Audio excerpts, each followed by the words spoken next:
আমাকে কাজে লেগে আসবো। 2 বছরের ছেলে তুই তোর দাদি মরে গেছে, তবু আমি কি করিনি।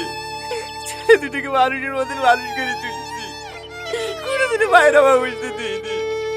তিল তিল করে বিশাল সম্পত্তি তৈরি করেছি। যাদের লেগে এত কিছু করলো, আজ তারাই আমাকে বাড়ি থেকে বের করে দিল। কাজে না দাদু, ওরা বাড়ি থেকে বের করে দিয়ে আর কি? এই যে জমি জায়গা আমার বাপের নামে আছে নাকি? সে আমার বাপ তোমাকে বাড়ি থেকে বের করে দেবে? তোমার বাড়ি, তুমি চাইলে ওদেরকে বের করে দিতে পারো। চলো দাদু, বাড়ি চলো। না, যাবো না। জানিস তুই ছেলে তো তৈরি হয়ে বেরিয়েছে।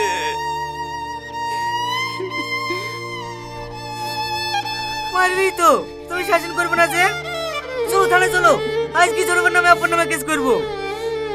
না না, কেস করতে হবে না। ওদের কাছে ভালো মানুষই দেখাইলে হবে না দাদু। আমি তোমাকে যে যুক্তি দেবো সেইভাবে তোমাকে চলতে হবে, ওরা আপনি সাহিত্য হয়ে যাবে। চলো থানায় চলো। আমার কিন্তু ভয় লাগছে। কোনো ভয় নাই, এখন থেকে ভয় করবে ওরা।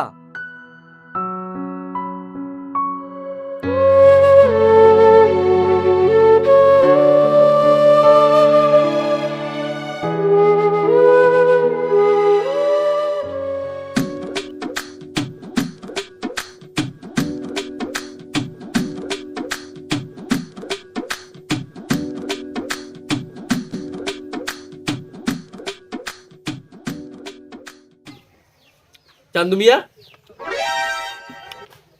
কি করতেছো দাদু ভাই? দুটোর জন্য চিঠি লিখতেছি। কি চিঠি লিখতেছো? প্রেমের চিঠি লিখতেছি। দেখি তো। না না, তোমার কেন দেখতে হবে আমার প্রেমের চিঠি? যাও এখান থেকে, বুড়া গাড়াস কুনন কাট।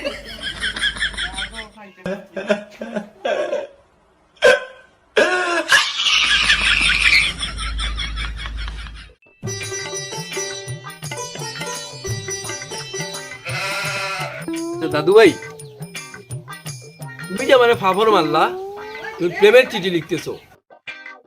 আমি যতটুকু জানি তুমি তো লিখবারই পারো না, তুমি কি প্রেমের চিঠি লিখতেছো? লিখতে জানি না তো কি হয়েছে? কি হয়েছে লিখতে জানি না? বুঝি তো পড়তে জানি না। শোনো দাদু, প্রেম যদি সঠিক হয় লেখা কোনো ব্যাপারই না। আহা হা।